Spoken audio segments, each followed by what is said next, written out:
بسم اللہ الرحمن الرحیم۔ شروع اللہ کے نام سے جو بہت مہربان نہایت رحم کرنے والا ہے۔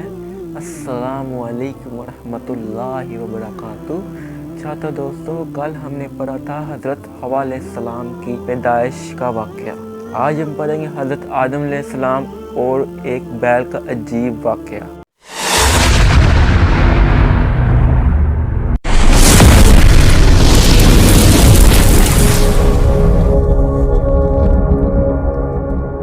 توبہ آدم علیہ السلام شفاعت محمد مصطفیٰ صلی اللہ علیہ وآلہ وسلم کے قبول ہوئی۔ الہام ہوا، اے آدم، تم اور تمہاری بیوی سر اندیب میں جار ہوتا کہ فرزند تمہارے پیدا ہوں۔ آدم علیہ السلام برضائے الہی خطر ہندوستان میں آئے اور بہت باش اختیار کی۔ ایک روز جبریل علیہ السلام ٹکڑے لوہے کے لے کر ان کے پاس آئے تاکہ ان کو آہن گیری سکھلا دے۔ حاجت آگ کی ہوئی، آواز آئی، اے جبریل، آگ مالک دوزخ سے مانگ لے۔ جب انہوں نے آگ لا کر آدم علیہ السلام کو دی، گرمی تپش سے ان کا ہاتھ جلا۔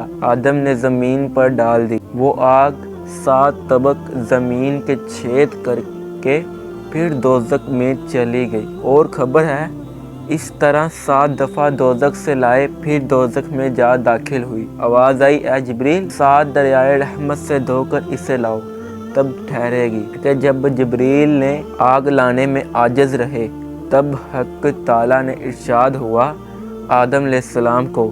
انہوں نے پھر جاڑ کر آگ نکالی اور جبریل علیہ السلام نے ان کو آہن گیری سکھلائی اور آلات کھیتی کرنے کے درست کیے۔ جبریل علیہ السلام نے ایک جوڑا بحشت سے بیل کا لا دیا، اور بعد نے کہا 2 گائیں عین البقرہ سے لا دیں، اور ایک مشت گندم بحشت سے لا دیا، اور کہا تو اپنے ہاتھ سے زراعت کر کے اس سے اپنی غذا حاصل کر۔ تب آدم علیہ السلام نے وہ دانہ زمین پر چھڑک دیا اور ہل جوتا۔ جب بیل کج ٹیڑھا چلنے لگا، تب حضرت آدم علیہ السلام نے اس پر ایک لکڑی ماری۔ بیل نے کہا، اے آدم، مجھے تو کیوں مارتا ہے؟ اگر تجھے عقل ہوتی تو اس دنیا میں تو نہ پھنستا۔ آدم علیہ السلام نے اس بات کو سن کر غصے میں آ کر اس بیل کو چھوڑ دیا اور خود وہاں سے چل دیے۔ پھر حضرت جبریل علیہ السلام حضرت آدم علیہ السلام کے پاس آئے اور کہا کہ تم کہاں جاتے ہو؟ حضرت آدم علیہ السلام نے کہا، بیل نے مجھے سرزنش کی۔ حضرت جبریل علیہ السلام نے فرمایا، جو شخص اللہ تعالیٰ کی نافرمانی کرے گا وہ رنج میں گرفتار رہے گا۔ اب تم کو رنج و عذاب برداشت کرنا ہے، تبھی نعمت کھاؤ گے۔ پھر حضرت آدم علیہ السلام نے دوسری دفعہ ہل جوتنا شروع کیا۔ پھر بیل کجی کرنے لگا، پلین گردن میں، جس کو ہندی زبان میں جولا کہتے ہیں، نیچے کر لیا اور کھڑا ہو گیا۔ پھر حضرت آدم علیہ السلام نے اس کے لکڑی ماری۔ تب بیل نے رو بسوئے آسمان کیا اور رویا۔ بس آدم علیہ السلام نے اس کو ناراض تنگ ہو کر چھوڑ دیا اور چلے گئے۔ پھر جبریل علیہ السلام تشریف لائے اور کہا کہ کہاں جاتے ہو؟ وہ بولے، بیل نے آزردہ ہو کر خدا کی درگاہ میں تذرہ کیا ہے۔ حضرت جبریل علیہ السلام نے کہا، خدا تعالیٰ نے تم کو سلام کہا اور فرمایا کہ تم نے بحشت میں بھی ایسا ہی کیا تھا، اب اس وقت تم پر اذیت ہو گئی۔ اگر تم بیل پر سختی کرو گے تو پھر درست نہ ہوگا۔ تم جلد جاؤ، اپنے کام میں مصروف رہو، میں بیلوں کی زبان پر مہر کر دوں گا تاکہ وہ بات نہ کر سکیں۔ تب اچھی طرح ان سے کام لو۔ پھر آدم کھیتی کرنے میں مشغول ہوئے، زمین پر گیہوں بکھیرا، وہ بار لایا اور پختہ ہوا، تب کاٹ لیا۔ یہ سب 7 گھڑی میں تیار ہو گیا۔ زمین نے کہا، اے آدم، مجھے معاف رکھو کہ میں ضعیف ہوں، اگر نہ اس سے جلدی تم کو گیہوں دیتی۔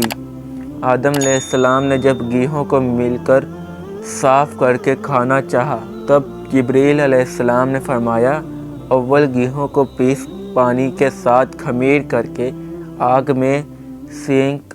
تب حوا علیہ السلام نے ان سے تعلیم پا کر اپنے ہاتھ سے پیس کر پانی کے ساتھ خمیر کر کے روٹی پکا کر آدم علیہ السلام کے سامنے لا رکھی۔ آدم علیہ السلام نے چاہا کہ کھائیں۔ جبریل علیہ السلام نے فرمایا ذرا تأمل کیجئے، آفتاب غروب ہونے دو کہ تم روزہ دار ہو۔ جب شام ہوئی آدم حوا نے ساتھ مل کر روٹی کھائی۔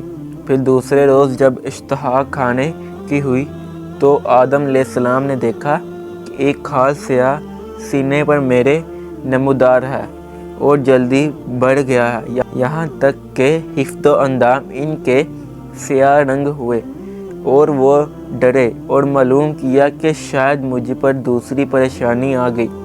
جبریل علیہ السلام تشریف لائے اور کہا تم 2 روز روزہ رکھو تو اللہ تعالیٰ غم کو شفائے کامل بخشے، اور ان روزوں کا نام ایام بیس ہے کہ 13ویں، 14ویں، 15ویں تاریخ ہر مہینے کی حضرت آدم علیہ السلام پر اللہ تعالیٰ نے فرض کیے تھے، اور اس زمانے سے لے کر حضرت موسیٰ علیہ السلام کے زمانے تک اس پر عمل تھا۔